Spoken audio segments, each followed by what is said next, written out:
Bonjour tout le monde. Hello everyone. Yesterday, a Royal Canadian Navy helicopter on a NATO mission, carrying 6 members of the Canadian Armed Forces, went down with all hands in the Ionian Sea off the coast of Greece. They were flying from the Canadian naval frigate HMCS Fredericton, home port of Halifax, as part of Operation Reassurance. 1 casualty was recovered and 5 are missing. All of them are heroes. Each of them will leave a void that cannot be filled. On behalf of all Canadians, I want to offer my deepest support to their families, their friends, their shipmates, and their fellow CAF members. This is another very hard day for Halifax, for Nova Scotia, and for our armed forces families. I spoke to NATO Secretary General Stoltenberg earlier this morning, who offers support and assistance in the times to come. In the coming days, there will be many questions about how this tragedy occurred, and I can assure you we will get answers in due course. Hier, un hélicoptère de la Marine royale canadienne, engagé dans une mission de l'OTAN et transportant 6 membres des forces armées canadiennes, s'est écrasé dans la mer Ionienne, au large des côtes de la Grèce. L'hélicoptère était déployé à bord de la frégate NCSM Fredericton dans le cadre de l'opération Réassurance. Une victime a été retrouvée et 5 membres ont été portés disparus. Ils sont tous des héros. Au nom de tous les Canadiens, je tiens à offrir mon appui aux familles, aux amis, à leurs camarades de bord et aux membres des forces armées canadiennes, aux gens de Halifax et de la Nouvelle-Écosse. Nous sommes de tout cœur avec vous. In a season of grief, a time of hardship, heartbreak, and loss for so many Canadians, the men and women of the Canadian Armed Forces stand tall. Bearing the maple leaf on their shoulders, they are known around the world as beacons of civility, compassion, and courage. Whether combating terrorism, standing by our partners and allies, or supporting peace operations around the world, they do what they always do: step towards danger so the rest of us can stay safe. Operation Reassurance is Canada at its best, bolstering security and stability in Central and Eastern Europe. Here at home, we turn to the forces in times of flood, fire, or other natural disasters. They never say no. They always put their shoulders to the wheel. And now, as we battle the COVID-19 pandemic, the Canadian Armed Forces are on the front lines in our seniors' homes, helping to protect and care for our most vulnerable citizens. Even as up to 915 soldiers are deployed on Operation Reassurance in Europe, reinforcing NATO's collective defense, the CAF will soon have more than 500 serving in 13 long-term care facilities in and around Montreal. And more will go in as they are prepared for this work. Earlier this week, CAF teams were deployed to assist in 5 long-term care facilities in Ontario. These people are working day and night, helping to protect our parents, our uncles, our aunts, and our grandparents. En cette saison de deuil, les hommes et les femmes des Forces armées canadiennes gardent la tête haute. Portant fièrement la feuille d'érable, ils sont reconnus à travers le monde comme étant des modèles de civilité, de compassion et de courage. Qu'ils soient appelés à combattre le terrorisme, à se tenir aux côtés de nos partenaires et de nos alliés, ou à appuyer les opérations de la paix, ils font ce qu'ils ont l'habitude de faire. Ils avancent vers le danger pour assurer notre sécurité. Au pays, on se tourne vers eux quand il y a une inondation, un feu de forêt ou une autre catastrophe naturelle. Ils ne nous disent jamais non. Ils sont toujours prêts à nous aider. Et maintenant, alors qu'on fait face à une pandémie, les forces armées canadiennes sont encore une fois là pour nous. Ils prennent soin de nos aînés. Ils vont prêter main forte aux résidences pour personnes âgées. Jusqu'à 915 soldats participent actuellement à l'opération Réassurance en Europe. Et bientôt, nous compterons plus de 500 membres des Forces armées canadiennes dans les CHSLD du Grand Montréal et d'autres se joindront à eux bientôt. Plus tôt cette semaine, les équipes des Forces armées canadiennes ont aussi été déployées dans 5 établissements de soins de longue durée en Ontario. Nos membres travaillent jour et nuit pour protéger nos parents, nos tantes et nos oncles et nos grands-parents, et ils méritent notre reconnaissance. Whether at home or abroad, the women and men of the Canadian Armed Forces are the hand of our intentions, the concrete expression of our valor and values as Canadians. And so we stand with them, and we hold out hope to find the missing. Once again, thank you for joining us. I will now turn it over to Minister Sajjan, General Vance, and Deputy Minister Thomas. Thank you, Prime Minister. As the Prime Minister has said, yesterday we lost contact with a CH-148 Cyclone helicopter deployed on board HMCS Fredericton. The helicopter was involved in an accident while it was participating in NATO allied exercises as part of Operation Reassurance off the coast of Greece in the Ionian Sea. Since yesterday, I've had a number of conversations with the Secretary General of NATO. We remain in contact with Italy, Greece, the United States, and Turkey, who are assisting us in the search and rescue efforts to help us find the Canadian Armed Forces members who are on the helicopter. Through the night and day, ships, aircraft, and helicopters were engaged in search and rescue efforts. I want to thank all our allies for their support on this. As of this morning, this is what we currently know. The cause of this accident is unknown at this time. We can confirm the death of one member of the Royal Canadian Navy. Search efforts are still ongoing for the remaining 5 missing members. We have recovered the flight data and voice recorders from the helicopter. A Canadian Armed Forces flight safety team is departing today to begin their work to find answers for the families and loved ones. And the families and members on the helicopter have been notified. The families of the members of on the helicopter have been contacted by the Canadian Armed Forces. The Chief of Defence Staff is making sure that families are kept up to date with information on their loved ones. We will continue to provide all support to the families who are affected by this. As we receive new information, the Canadian Armed Forces, the Department of National Defence, and I will continue to update Canadians as soon as it is appropriate to do so. I've also spoken with my parliamentary colleagues from the Conservative, Bloc Québécois, and the NDP to provide information on the situation, and I will be updating them later today. Our government, the Canadian Armed Forces, the Department of National Defence, and all of Canada are with the families and loved ones of the Canadian Armed Forces members who were on that helicopter. Canadian Armed Forces members come from across Canada to serve their country. But I know that for the community in Halifax and Shearwater, Nova Scotia, where HMCS Fredericton and where the crew of this Cyclone helicopter is based, this incident impacts them in a profound way. All of our Canadian Armed Forces members serve our country with dignity and courage. I want to recognize our women and men of the Canadian Armed Forces for the work they do on international operations to support peace and security around the world, and their efforts here at home during these challenging times in support of our efforts to stop and slow the spread of COVID-19. This selfless service by the women and men of the Canadian Armed Forces is what our military is known for. And I want to thank them for all the work they do to keep Canadians safe. And we will be there for the families, the friends, and loved ones during this difficult time. Thank you. And now I'd like to turn it over to General Vance. Thanks, Minister, Prime Minister. Good morning. Bonjour. HMCS Fredericton and its CH-148 Cyclone helicopter were deployed on Operation Reassurance in support of NATO assurance and deterrence measures.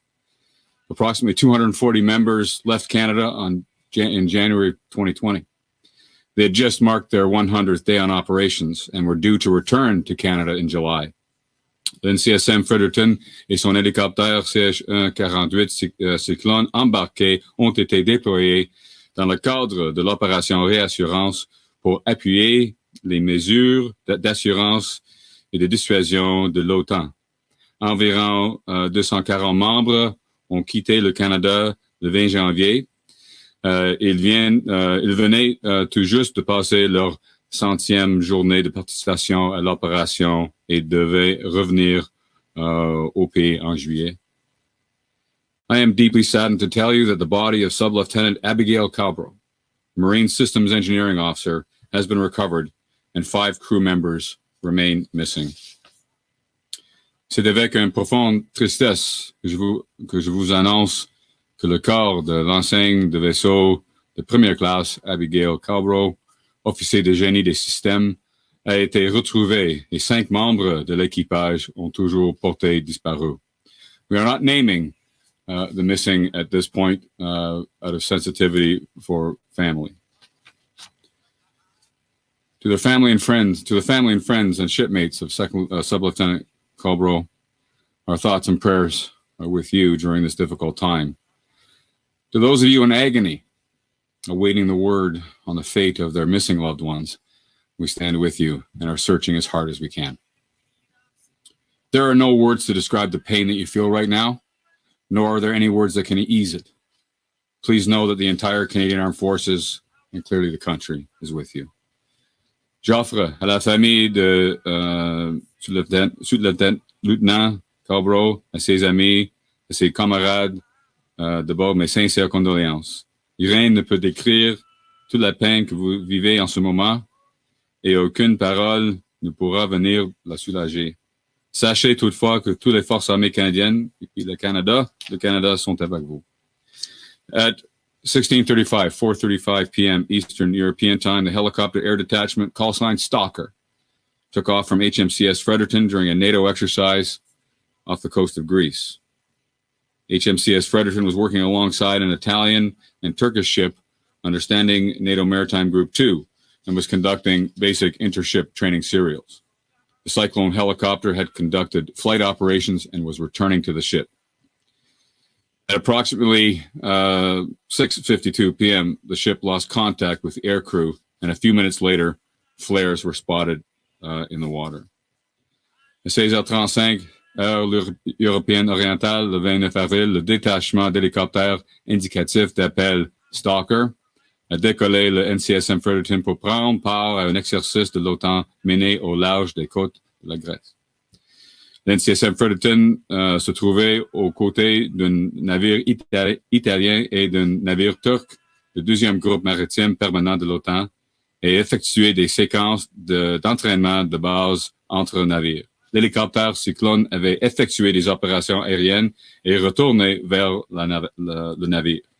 Vers 18h52, le navire a perdu le contact avec l'équipage d'hélicoptère et quelques minutes plus tard, des fusées éclairantes ont été repérées dans l'eau. Search and rescue efforts were immediately launched with every available resource from Fredericton and members of SNMG2. We are grateful to our allies, especially NATO allies, Italy and Turkey and the United States, for their assistance and their support and their continued support during this difficult time. Les opérations de recherche et de sauvetage ont immédiatement été lancées auxquelles toutes les ressources disponibles au NCSM Fredericton et les membres de deuxième groupe permanent de l'OTAN ont participé. Nous sommes reconnaissants envers nos alliés, en particulier ceux de l'OTAN, de l'Italie et de la Turquie et des États-Unis pour leur aide et leur soutien pendant cette période difficile. As of this morning, the cockpit voice recorder and flight data recorder have been recovered. An aircraft is being dispatched to collect those recorders and bring them to the National Research Council for analysis. A flight safety investigation has been initiated, and a flight safety accident investigation team, similar to what the Transportation Safety Board would dispatch, will depart Canada today or tomorrow to investigate the circumstances surrounding this terrible accident. En date de ce matin, l'enregistreur de conversation de poste de pilotage et l'enregistreur de données de vol ont été retrouvés. Un avion est envoyé pour récupérer ces enregistrements et les apporter au Conseil national de recherche du Canada aux fins d'analyse. Une enquête de sécurité des vols a été lancée et une équipe d'enquête sur les accidents et incidents d'aéronefs similaires à celle que le Bureau de la sécurité des transports enverrait quittera le Canada aujourd'hui, peut-être demain, pour enquêter sur les circonstances entourant ce terrible accident. For now, HMCS Fredericton and our allies continue to search the area. A support team is en route to help with logistics and support. Pour l'instant, le NCSM Fredericton et nos alliés poursuivent leurs recherches pour retrouver les membres disparus. Une équipe de soutien est en route pour aider notre personnel avec la logistique et le soutien. This is a time of agony for all families, friends, and fellow crew members. There is nothing worse than sending your shipmates over the horizon and losing contact. We have contacted all next of kin. We will provide them with all of the support and resources we can to help through this difficult time. Je reconnais que l'attente doit être agonisante pour les familles, les amis et les membres de l'équipage. Il n'y a rien de pire que de perdre le contact avec ses camarades de bord alors que ceux-ci sont au-delà de l'horizon. Nous avons contacté tous les proches parents des victimes. Nous leur fournirons tout le soutien et toutes les ressources possibles pour les aider à surmonter cette période difficile. I am very proud of our brave sailors and aviators deployed on Operation Reassurance and the work that Canada's military personnel do every day for global security and to help their fellow Canadians at home. Je suis fier, tellement fier, de nos courageux marins et aviateurs qui sont déployés dans le cadre de l'opération Réassurance et du travail qu'accomplissant chaque jour les militaires canadiens pour assurer la sécurité dans le monde et pour aider leurs compatriotes au pays.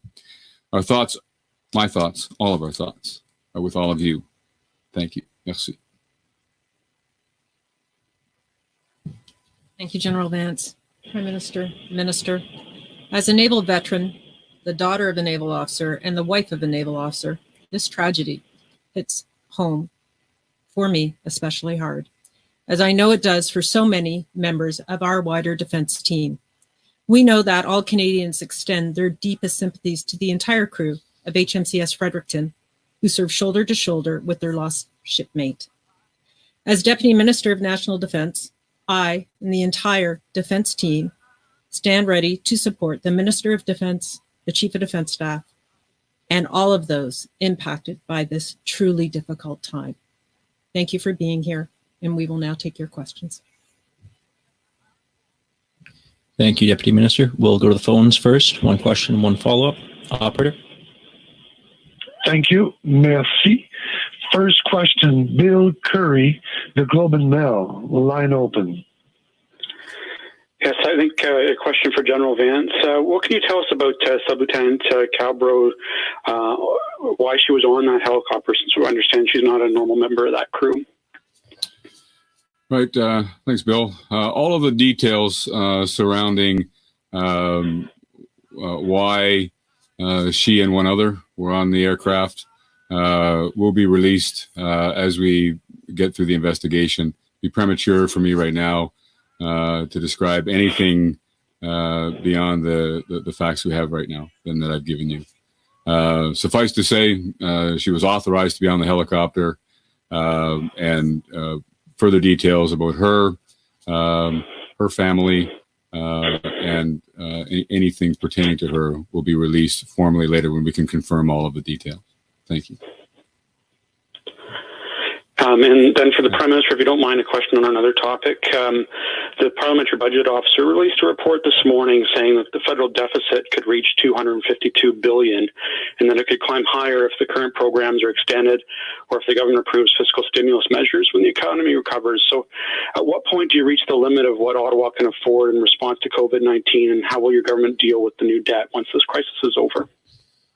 Right now, we are focused on supporting families through this crisis. We need Canadians to stay home. We need Canadians to take the measures that will protect themselves, their loved ones, their neighbors, and our healthcare systems. And that's why we have made sure that we're sending help to the millions of Canadians across the country who need that help, whether it's through the Canada Emergency Response Benefit or the Canada Emergency Wage Subsidy or other measures. We will continue to support Canadians to get through this in the best possible way so that our economy can come roaring back afterwards. Our focus is on what we need to do now to get through this. I have tremendous confidence in Canadians' ability to keep going and to come back stronger than ever afterwards. Okay. Notre priorité dans cette situation a été d'aider les familles, d'appuyer les Canadiens qui en avaient besoin pour qu'on puisse justement faire ce qu'on devait faire, c'est-à-dire de rester chez nous, d'être là les uns pour les autres pour empêcher que la COVID-19 prenne trop de vie ou ait un trop gros impact sur notre système de santé, déborde notre système de santé. Nous allons continuer d'être là pour les Canadiens pendant que les Canadiens sont là les uns pour les autres, pour leurs proches, pour leurs voisins, pour nos travailleurs de première ligne dans notre système de la santé. Je suis très confiant dans notre capacité de revenir en force après la COVID-19 à cause des décisions et des actions que nous avons tous prises en tant que Canadiens. Il y avait une demande pour mes excuses. Donc, simplement, on n'a pas les détails maintenant concernant la disposition des membres de la force des personnes sur l'hélicoptère, incluant Abigail Cabo. On va donner tous les détails avec après une période d'investigation pour nous assurons des détails exacts. Merci. Prochaine question, moderator. Thank you. Merci. Prochaine question, Marie Vastel, Le Devoir. À vous. Oui, bonjour M. Trudeau. Pour faire suite à la question de Bill sur le rapport du directeur parlementaire du budget ce matin, on voit maintenant que le ratio dette-PIB est rendu à 48%. Je comprends que vous insistez qu'il fallait faire le nécessaire pour aider les Canadiens, mais les gens commencent à se demander comment est-ce que vous envisagez la suite des choses pour reprendre un contrôle des finances. Est-ce que vous envisagez un impôt spécial ou des mesures d'austérité pour rembourser tout ça une fois la crise passée? D'abord, on garde le cap fixé sur cette crise dans le moment dans lequel on est. On reconnaît que oui, il fallait aider les Canadiens, mais il fallait aussi investir pour assurer qu'une reprise économique allait être possible, allait se faire le plus rapidement possible. C'est pour ça qu'on a fait les investissements nécessaires pour aider les familles.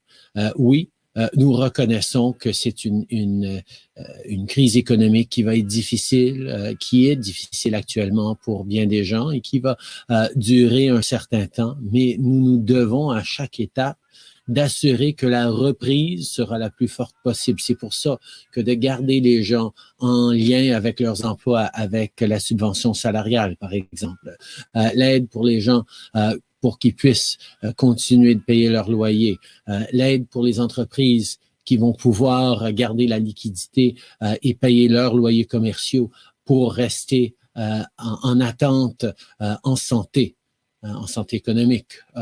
Au retour, c'était la meilleure façon de pouvoir sortir en bonne forme et de pouvoir assurer que cette reprise soit la plus forte possible. Suivi, Mary? Je comprends, mais en tout respect, ça répond pas vraiment à ma question pour la suite des choses. Comment est-ce que vous entendez reprendre contrôle de l'économie? Est-ce que vous avez en tête des mesures d'austérité, un impôt, ou est-ce que vous comptez enregistrer des déficits dans les centaines de milliards pour une décennie à venir? Certainement qu'on va avoir des réflexions à faire là-dessus, mais pour l'instant, nous sommes concentrés sur ce qu'il faut faire pour aider les Canadiens à passer à travers. On est chanceux d'avoir eu un des meilleurs ratios dette PIB de tout le G7, de beaucoup d'économies auxquelles on se compare à travers le monde. On avait la santé fiscale pour pouvoir faire les investissements nécessaires, non seulement pour aider les gens maintenant, mais pour pouvoir rebondir par la suite. Les Canadiens sont des gens extraordinaires, nos institutions sont fortes, notre économie est forte en situation normale et on va pouvoir reprendre en grande santé. On discutera en temps et lieu des mesures qu'on va devoir prendre dépendamment du cours de cette pandémie. Obviously, our focus right now needs to be on how we get through right now to support Canadians, to support workers who've lost their paychecks, to support families who need to take measures to protect themselves and to protect our healthcare system. At the same time, our investments have also been focused on making sure that when we are able to get the economy back up and running, it will be done quickly and strongly. That's why investments like the emergency wage subsidy or the Canada Emergency Business Account are there to ensure that businesses, that our economy are able to hold through this difficult time and come roaring back afterwards. Canadians are a strong and resilient people. Our economy was in great shape before going into this. We had one of the lowest debt to GDP ratios of most of our comparable countries. And that left us in a great situation to be able to make the necessary investments to see us through this the right way. There will be a time after this is all done, as we figure out how exactly this unfolds, where we will have to make next decisions on how that recovery looks. But right now, our focus is on getting through this together as a country. Thank you. Next question, operator. Thank you. Merci. Next question, Andrea Dunn, the Chronicle Herald. Line open. Hi there. I'm wondering, I don't know who the best person to answer this question, perhaps Vance, but I'm wondering if there's been any consideration of grounding the rest of the Cyclone fleet because of this. Are they, what's the plan for that? Yeah, thanks, Andrea. We have put the fleet across Canada and overseas clearly in an operational pause. It's not a grounding, it's an operational pause until the commander of the RCF and his flight safety team can determine the next steps. We will try to get back to business with those helicopters as quickly as we can, but we have to rule out that there's a fleet-wide problem, and we're going to do that as quickly as we can. Just a follow-up question. I'm wondering, you mentioned that there was some flare spotted, but was there any sort of Mayday call or anything issue? Could you provide any information about that? Right. Honestly, I have to wait, as do we all, for any details that come from the flight recorders, voice and data flight recorders. Anything we have right now has been passed in the heat of the moment. I can tell you what is known, and I have.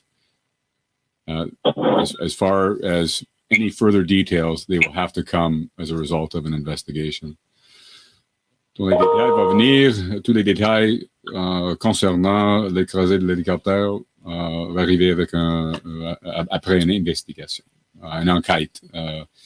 Et j'ai oublié l'autre question. Oh oui, tous les hélicoptères CH 148 doivent être sur une pause opérationnelle ou doivent mettre sur une pause opérationnelle juste pour laisser la force aérienne de trouver s'il y a un problème pour la flotte, pour tous les hélicoptères autour du Canada. On va continuer avec les opérations aussitôt que possible. Merci. Prochaine question, moderator. Thank you. Merci. Prochaine question, Émilie Bergeron, agence QMI. À vous. Oui, bonjour. Ma première question serait pour le général Vance. Pouvez-vous préciser, ça veut dire quoi exactement une pause opérationnelle et comparativement à clouer ces hélicoptères-là au sol? Je pense que j'ai compris la question. Un pause opérationnelle doit est mettre en place par la force aérienne juste pour deux raisons principales. Un, pour laisser les membres de cette communauté de hélicoptères maritimes d'avoir un moment de penser et de souvenir ses camarades. Deuxièmement, et c'est important, c'est une communauté assez petite, très proche et fière. Ils ont perdu peut-être maintenant des membres de leur communauté. Donc, c'est difficile. Deuxièmement, il faut être nécessaire d'éliminer s'il y a un problème avec la flotte. Donc, c'est une pause temporaire pour laisser laisser les forces aériennes de faire une enquête rapide. Ouais. Merci. Et ma prochaine question serait pour M. Trudeau. Sur un autre sujet, hier en Chambre, vous n'avez pas été tout à fait clair sur vos intentions quant aux entreprises qui profitent de paradis fiscaux. Alors, j'aimerais vous donner l'occasion de clarifier. Est-ce que ces entreprises-là vont pouvoir toucher la subvention salariale, oui ou non? Nous avons toujours lutté contre l'évasion et l'évitement fiscal. On a investi dans des mesures sans précédent au niveau de l'Agence du revenu pour assurer qu'il y ait des conséquences pour quiconque cherche à ne pas payer leur juste part d'impôts. Et nous allons continuer d'assurer les conséquences, même pendant cette crise, même pendant cette pandémie. En même temps, notre priorité, c'est toujours d'aider les travailleurs canadiens qui ont besoin d'appui pendant cette pandémie, et c'est ce que nous allons faire. Good morning, Tonda McCharles, Toronto Star. General Vance, condolences on the loss of your members. Could you give us any more details? Though I understand you said that recorders were recovered, so have you recovered the wreckage of the chopper as well? And I just wonder, if not, what is the challenge presenting you in those waters? Right. Hi, Tonda. Thank you for the condolences. The recorders broke away from the helicopter on the crash and floated, and they had a beacon that's automatically set off, and the ship and the ship's crew were able to find that the beacon and therefore recovered it. As far as we know, they're in about 3,000 meters of water in the Ionian Sea. And so the search continues, and until the search is done, we won't really know the disposition of any wreckage. But suffice to say that the Standing Naval Group is doing their best to conduct the search. There's a fairly sizable debris field, and they need to search through that debris field. And I don't know what other capabilities will be brought to bear over time. I have to leave that to the investigation. I understand you say an operational pause, not a grounding. So what are your concerns, though, around this helicopter, which is supposed to be state of the art? Well, honestly, Tonda, I don't have any concerns about the helicopter. It's performed terrifically. It's got 9,000 hours on the fleet. We've had one other incident, which was a hard landing a little while ago, but that was because of a very unusual gust of wind that knocked the helicopter around. These are, as you know, superbly trained crews, pilots, electronic systems operators, and so on. It's a powerful helicopter with fantastic sensing capability, and it's about to go through a second block of upgrades to integrate that sensing capability. It's a sub-hunter, and it's good at it. Way better capability than we had with the Sea Kings. And so I don't have any lack of confidence in the fleet. This is an accident we don't know until we know. We won't be able to make any judgments on the airworthiness of the helicopter. The commander of the RCF is as for this operational pause, he's the airworthiness authority for the Canadian Armed Forces. It's his decision to do that for the two reasons I described. One, sympathy to the teams who fly, the small community, and the other is to rule out anything immediate that they would have to take care of to be able to resume flying operations. Quelle question?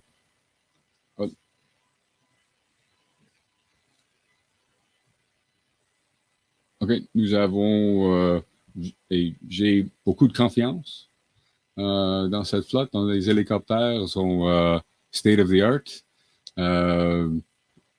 Nouveaux hélicoptères avec une capacité de trouver des sous-marins, de l'électronique à bord sont même première classe dans le monde. Donc, nous avons beaucoup de confiance dans cette flotte et le pause opérationnel est mis en place par le commandant des forces aériennes pour assurer qu'il n'y a pas un problème évident qui peut être arrêté ou groundé la flotte.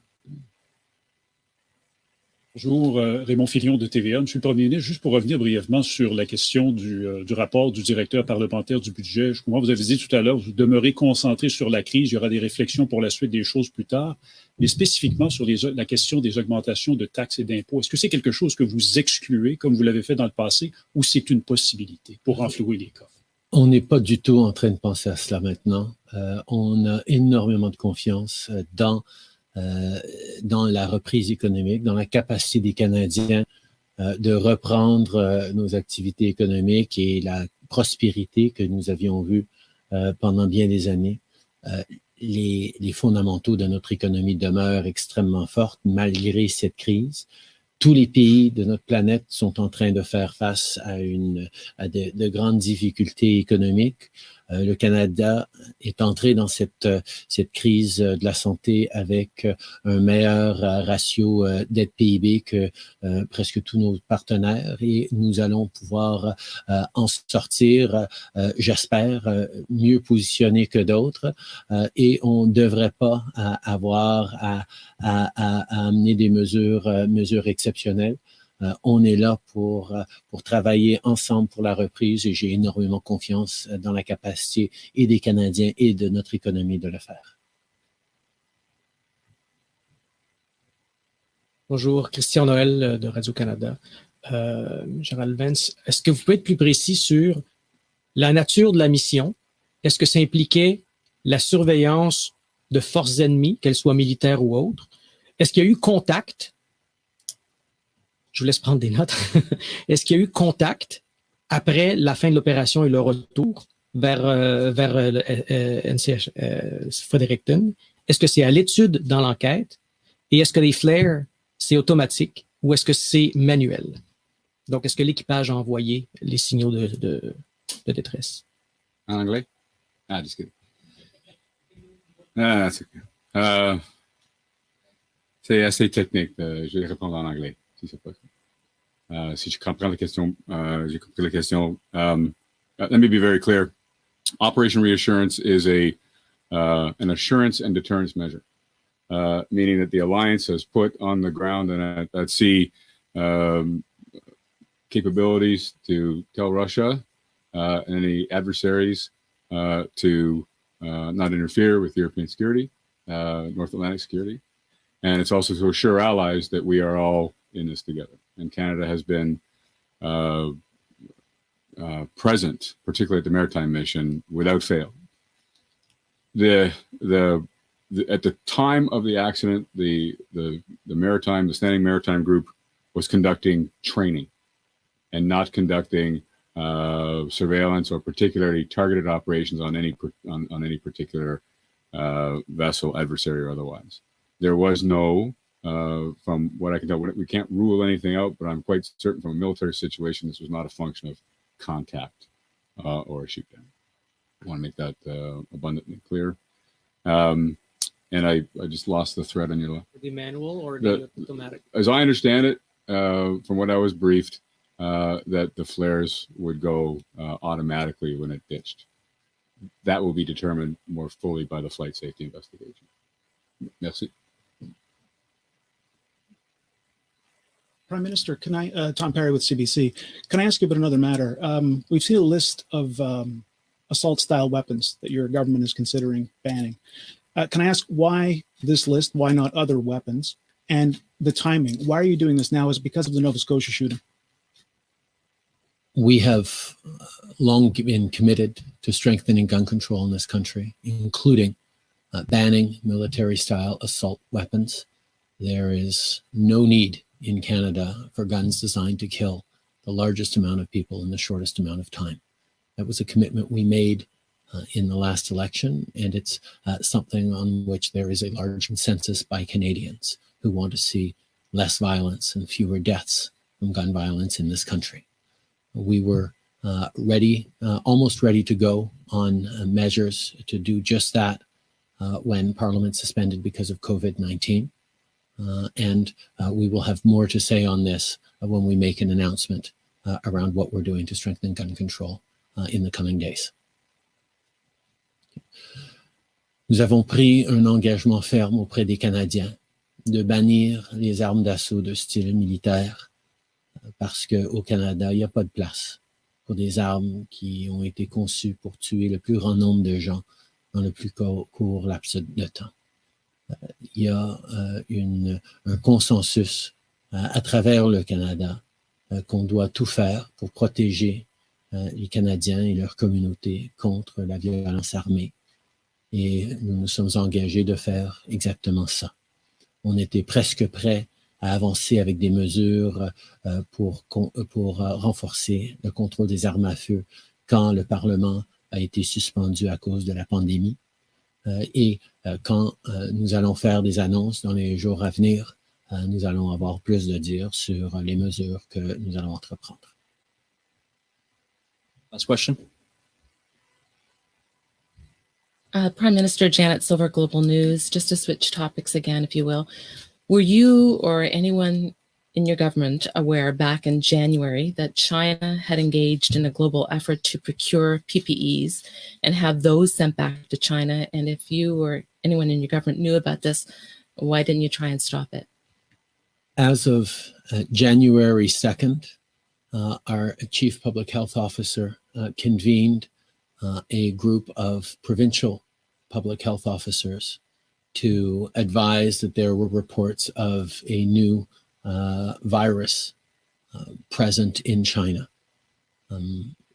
Our intelligence services were tracking and aware of the issues, and we got regular updates through the month of January.